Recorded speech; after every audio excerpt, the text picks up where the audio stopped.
माँ बनना हर महिला के जीवन में एक अलग ही अनुभव होता है, एक अलग ही एक्सपीरियंस होता है, एक अलग ही सुख होता है।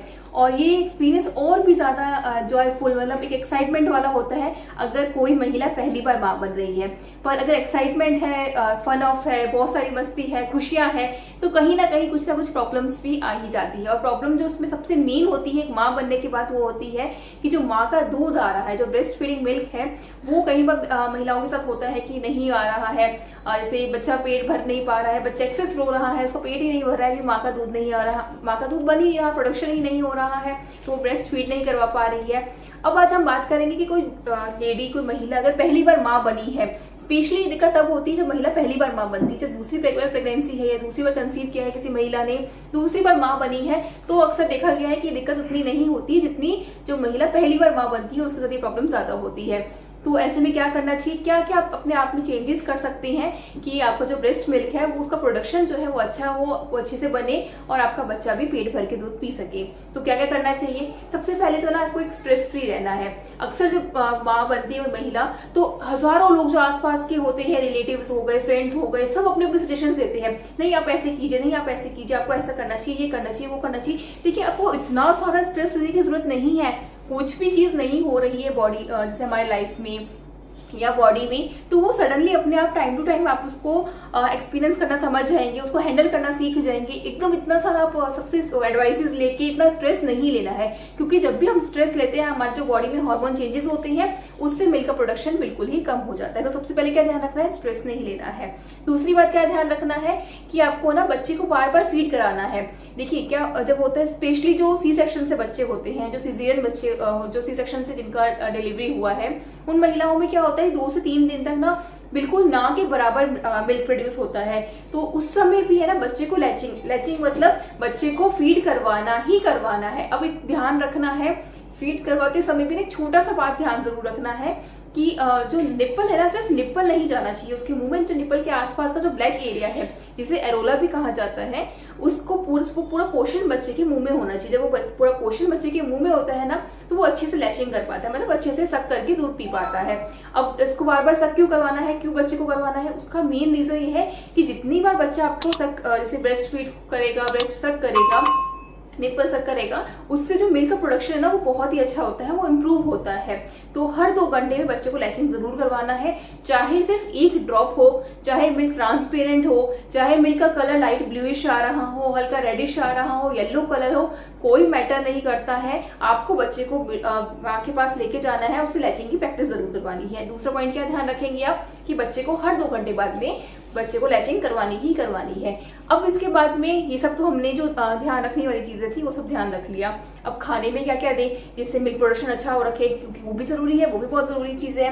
तो इसमें ना सबसे ज्यादा ध्यान दीजिए कि पहली बात तो ठंडी तहसीर की कोई चीज नहीं देनी है माता को, क्योंकि इस समय क्या होता है कि जब डिलीवरी होती है ना उसके बाद ना वात का प्रभाव बहुत ज्यादा होता है बॉडी के अंदर, तो हमें सबसे पहले ठंडी चीजों को अवॉइड करना है। उसमें अब देना क्या क्या है, उसमें क्या क्या आप प्रेफर कर सकते हैं, तो सबसे अच्छी चीज है आप मेथी का प्रयोग कीजिए। मेथी में आप मेथी दाने यूज कर सकते हैं, या फिर जो हरी मेथी आती है ना, स्पेशली जो सर्दियों के मौसम में होता है, तो उस समय आप हरी मेथी का प्रयोग जरूर कीजिए। दिन में 1 टाइम तो ना आप हरी मेथी की सब्जी को बना के दे सकते हैं, जिसमें मिर्च मसाला बिल्कुल कम रखिए, और कोशिश कीजिए अगर ना दे तो ज्यादा बेहतर रहेगा। और अगर सूखी मेथी है, दाना मेथी है, तो आप उसको बॉईल करके दे सकते हैं या फिर उसको पाउडर फॉर्म में दे सकते हैं। आप सिर्फ ऐसी जो सूखी मेथी है, जैसे जो उसके सीड्स है, उसको अगर फांकी देने का कहते हैं तो देखिए उसका जो है जो गुण मिलने हैं वो कम मिलते हैं। क्या कर सकते हैं, अगर मेथी के दाने हैं या तो आप बॉईल कर दीजिए, मेथी के पानी को अच्छे से बॉईल कर दिया, उसका पानी छान के पी लिया। अगर मेथी दाने क्या हो गए उसके बाद सॉफ्ट हो गए, वो च्यूई करके खा सकते हैं तो ठीक है, अदरवाइज उसको अवॉइड कर सकते हैं, पानी ले लिया। दूसरा ऑप्शन क्या है, मेथी दानों को पीस दिया अच्छे से, उसका पीस के वो फांकी ले ली। आप मेथी का प्रयोग इस तरह से कर सकते हैं। इसके अलावा जो सौंठ है, सौंठ का प्रयोग कर सकते हैं आप। जिंजर जो है, अदरक का जो सूखा हुआ फॉर्म है उसे सौंठ कहते हैं।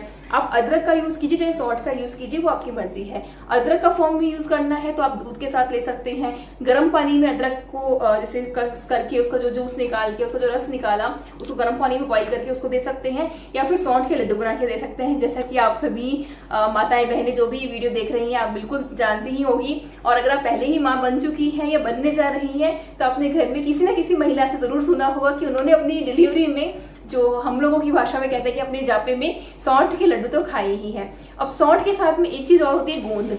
गोंद जो पेड़ों पे लगती है, हालांकि मार्केट में भी इजीली मिल जाती है, आप उसका प्रयोग कर सकते हैं। उसको कैसे करना है, उसको भी आप उसके लड्डू बना सकते हैं, उस तरह से प्रयोग कर सकते हैं। गोंद कतीरा की तरह फॉर्म में यूज कर सकते हैं, पर गोंद कतीरे की खासियत थोड़ी ठंडी होती है, इसलिए उसको अवॉइड कराते हैं। उसका प्रयोग से लड्डू में करें तो ज्यादा बेटर रहेगा। अब उसके अलावा क्या क्या ले सकते हैं, आप ड्राई फ्रूट्स ले सकते हैं। बिल्कुल, ड्राई फ्रूट्स में आप क्या क्या लेंगे, आप बादाम ले लीजिए, मुनक्का ले लीजिए, अखरोट ले लीजिए। 3 से 4 नग बहुत होते हैं, इससे ज्यादा आपको एक्सेस नहीं करना है।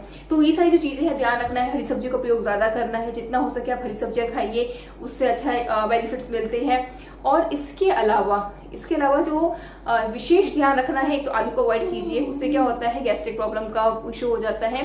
इसके अलावा पौष्टिक के रूप में शतावरी का प्रयोग कर सकते हैं। शतावरी महिलाओं की किसी भी कोई भी दिक्कत हो, कोई भी प्रॉब्लम हो, कोई भी यौन संबंधित रोग हो, दूध का प्रोडक्शन नहीं हो रहा हो, या कोई भी किसी भी तरह की महिलाओं को अगर दिक्कत है तो आप शतावरी का प्रयोग कर सकते हैं। आप शतावरी का प्रयोग करना कैसे है, तो शतावरी को आप पंसारी की दुकान पे या अपने आसपास की किसी भी नॉर्मल पंसारी की दुकान पे, फॉर्च्यून की दुकान पे भी आजकल मिल जाता है, वहां से ला सकते हैं। अगर आपको नहीं मिलता है तो आप संस्थान से मंगा सकते हैं। आपको जो ऑर्गेनिक शतावरी है उसका पाउडर आपको अवेलेबल करा देंगे, तो आप वो मंगवा सकते हैं। तो अब उसका प्रयोग करना कैसे है, तो उसका प्रयोग करने के लिए आधा चम्मच सुबह शाम गर्म पानी के साथ में, या गर्म हल्का जो गुनगुना दूध है गौ माता का दूध, उसके साथ आप सेवन कर सकते हैं। ध्यान रखिएगा कि कई औषधियां ऐसी भी होती है जो डिलीवरी के टाइम पे जो हमारे माताएं बहनें हैं, जो हमसे बड़ी हैं, एक तरह से हम कहते हैं जो हमसे घर में बड़ी बुजुर्ग नानी दादी होती है, कई औषधियां ऐसी देते हैं जिनका प्रयोग जिसके साथ में दूध का प्रयोग नहीं किया जाता है। तो अगर आप कुछ ऐसी औषधियां ले रही हैं जिसके साथ दूध नहीं लेना है, तो आप ध्यान रखिएगा कि उसको आप शतावरी को गर्म पानी के साथ दे सकते हैं, उसमें कोई दिक्कत नहीं होगी।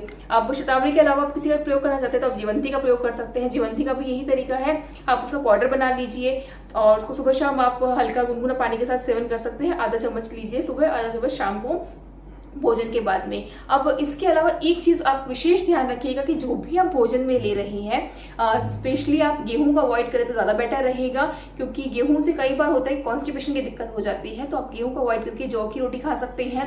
और इसके अलावा ना जितना भी हो सके लिक्विड डाइट ज्यादा लीजिए। Liquid diet in the sense कि लिक्विड डाइट मतलब ये नहीं कि आप जूस ले रही हैं या शेक्स ले रहे हैं, इस तरह से लिक्विड डाइट नहीं। लिक्विड डाइट जिन भोजन के अंदर पानी की मात्रा अधिक है, मतलब उनको जो पकाते समय भोजन में पानी ज्यादा डाला हुआ है। अब वो कैसे भोजन होगा, जैसे खिचड़ी हो गई, दलिया हो गया, मूंग दाल की खिचड़ी का आप सेवन कीजिए, वो बहुत ही अच्छा रिजल्ट देती है, वो ले सकते हैं। जौ का दलिया हो गया, गेहूं का दलिया हो गया, या फिर इसके अलावा जो भी डाइट ले आप लिक्विड ले और पका के हल्की गर्म ले, क्योंकि तासीर क्या है उस समय क्या बढ़ा हुआ है, वात बढ़ा हुआ है, तो थोड़ा ध्यान रखिएगा इस समय। और फिर भी कहीं कोई डाउट है, कोई भी स्वास्थ्य संबंधित प्रश्न है, आप हमारे संस्थान में संपर्क कर सकते हैं। वीडियो को अधिक से अधिक शेयर कीजिएगा, ताकि जो भी महिलाएं, माताएं, बहनें जो भी इस एक्सपीरियंस को फर्स्ट टाइम फेस कर रही हैं, तो उन्हें कोई किसी तरह की दिक्कत ना हो, वो अपनी जैसे उन्होंने प्रेगनेंसी एंजॉय की थी वैसे ही एक मदरहुड को भी अच्छे से एंजॉय कर सके। धन्यवाद दोस्तों, जय गौ माता, वंदे मातरम।